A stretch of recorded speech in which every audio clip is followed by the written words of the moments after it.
audience members, listeners, you're curious, you'd like to know more, you want to challenge Andrea, maybe even, and pop your comments in the chat, and towards the end I'll pop back in and we can have an exchange with that. So over to you, Andrea. Perfect, thank you. And we can basically start the slides. Yes, so welcome to Innovative Culture Be Ready MTU. And for all the ones that are not familiar with MTU, we develop and produce and maintain gas turbines for aircrafts mainly. And we do that in 22 locations, and recently opened one in MTU in Serbia next to Belgrade. We have over 10,000 employees, a lot of technical people working for us. So 200 projects are technology driven, and we have 2,800 patents. And we are quite financially successful over the last years. And all that combined with a product life cycle of 25 to 50 years of our products. And at the same point in time, we recognize that the world around is changing. And if we have a look to MTU, we come from a very traditional, stable environment in an increasingly uncertain and complex ecosystem. And we need to find adequate ways and paces to go forward, because we all recognize that there is definitely a change around us. And it all started probably with the coronavirus, where we recognized that overnight the way of working together was tremendously changed. We had more or less no policy for working from another place at MTU before.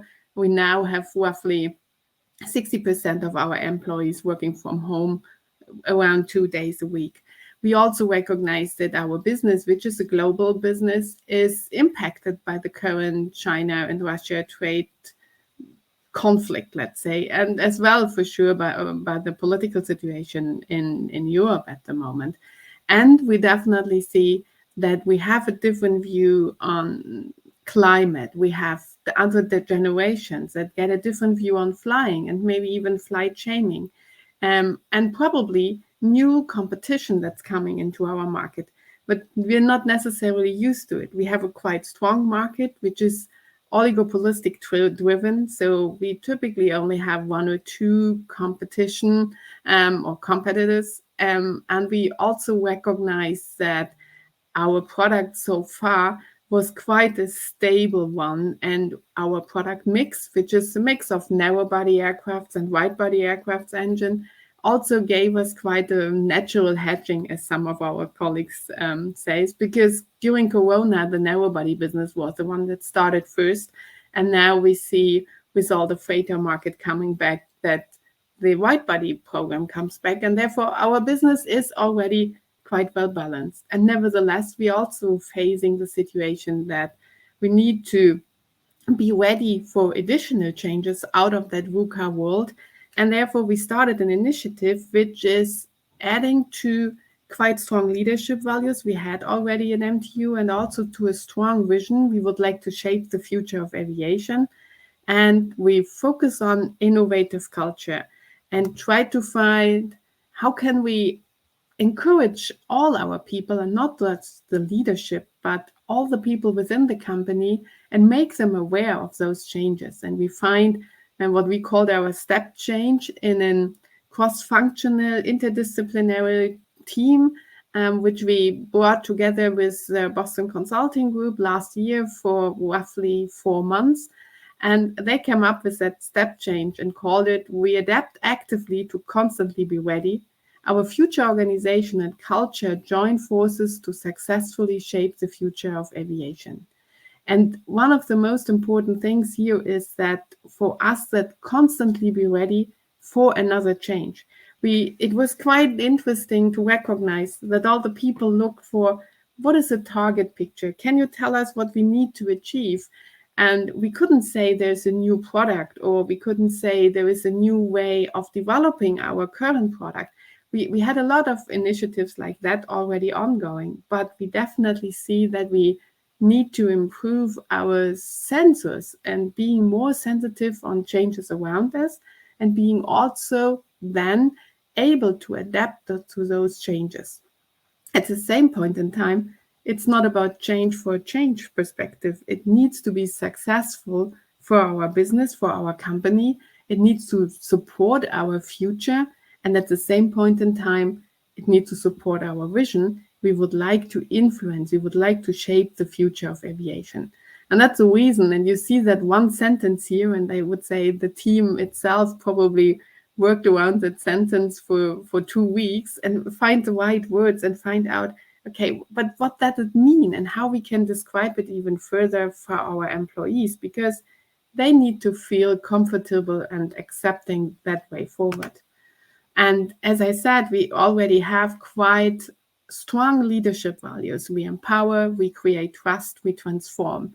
Those ones were established, rolled out through the whole company already in 2018, 2019, not 2019 mainly.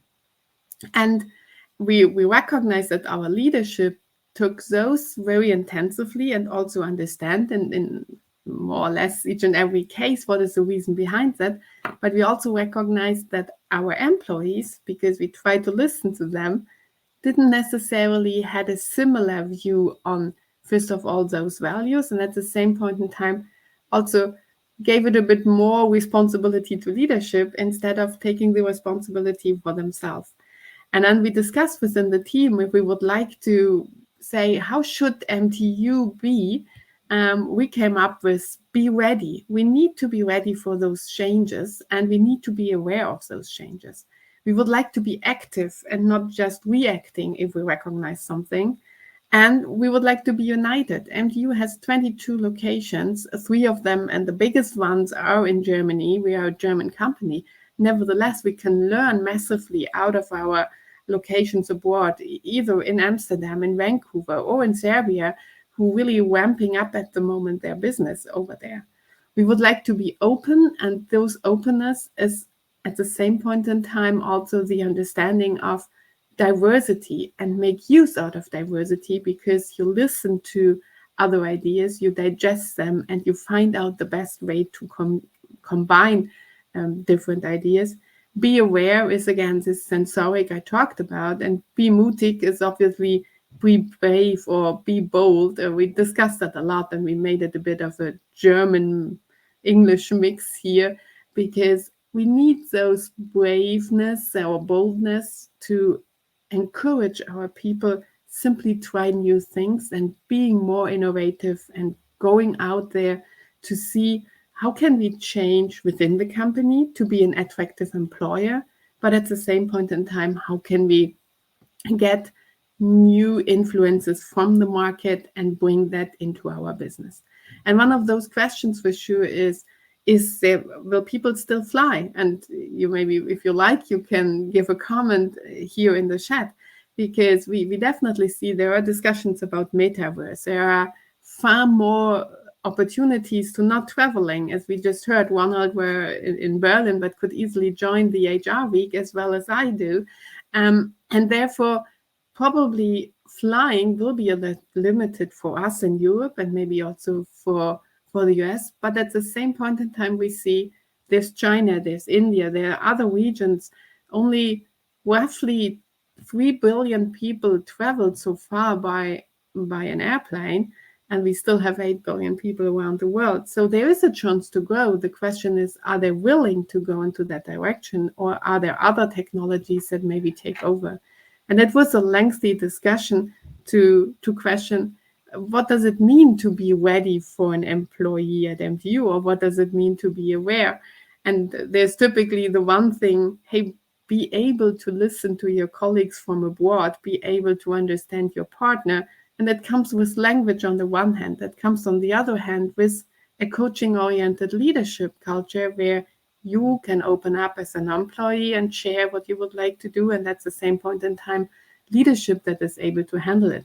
So we do it differently than we just heard from Hemofarm, because they implemented external and internal coaches, which is an amazing setup from my perspective. We tried to encourage all of our leadership to get a bit more coaching-oriented leadership style to manage the change.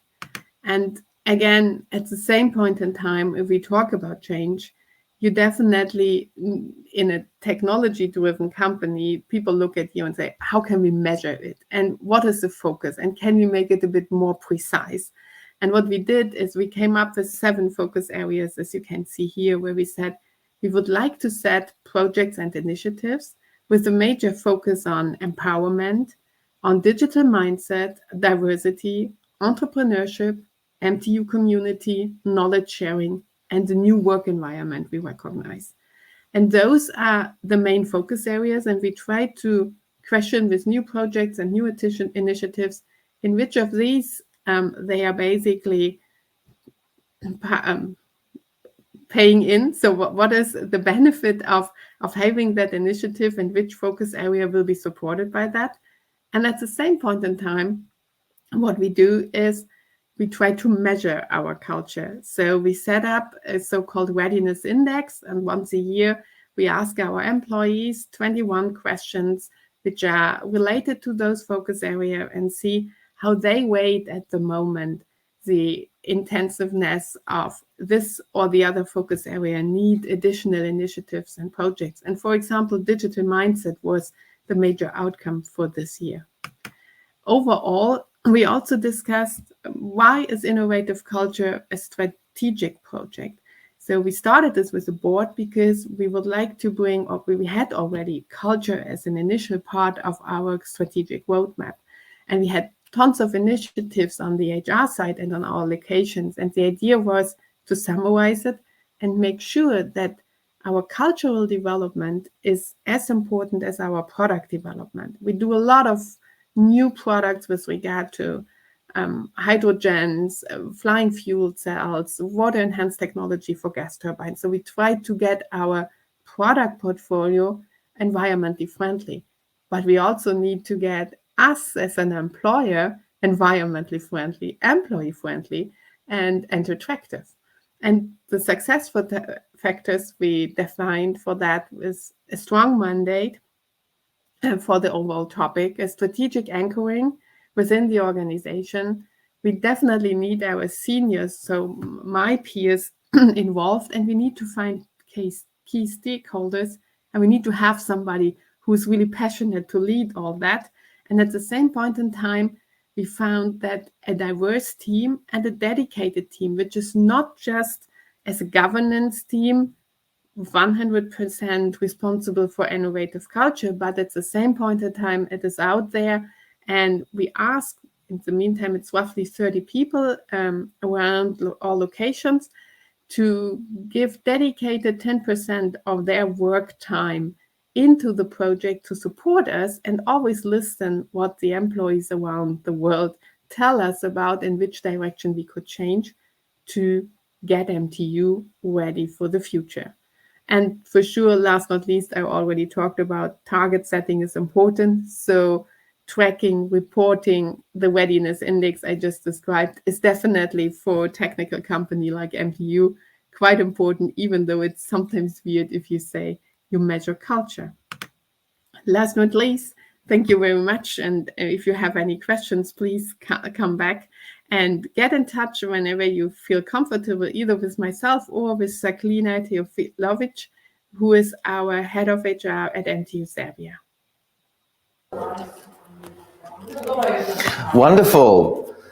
Wonderful, fantastic. So what we'll do now is go on to, I can see we've got a few questions come through during your session. So here we are, let me just see that there. So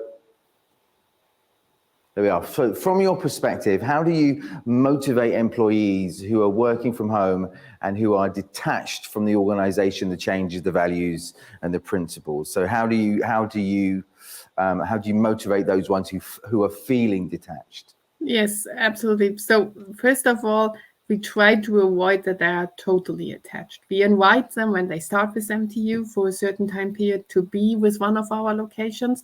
At the same point in time, we invite everybody to be in the office once a week if possible. To really, we definitely recognize if you have no human interaction, it is difficult to get that detachment. So if they have no opportunity to come in during the week, what we do is at the beginning, we for sure share our values. we invite for different things.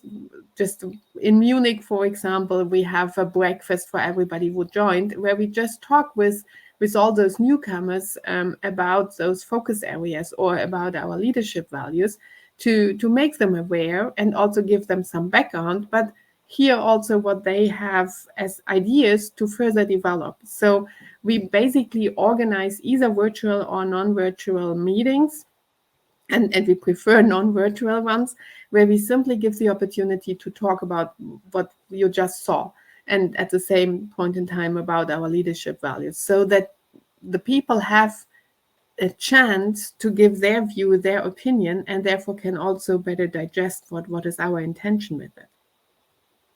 So these simple but effective breakfast time together, the social time can be really more powerful and have more of an impact than sometimes we think, right? Absolutely. And when we do virtual things, right, we call it coffee roulette, for example. So just you choose 3 people randomly, and they have 15 times just to talk. And you sometimes gave it a topic, but in general, you give people that are working from home time to exchange what would normally happen if you meet at the coffee machine or sometimes in the canteen or whatever.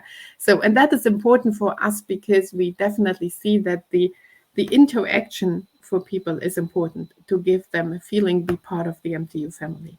Which is so important. Again, when we were pushed into a situation where we're kind of divided at home, not in the office, not around people, not around our team, and often the only kind of connection we have is through a screen or messages on WhatsApp, let's say. But yeah, it sounds like you're moving in the right direction.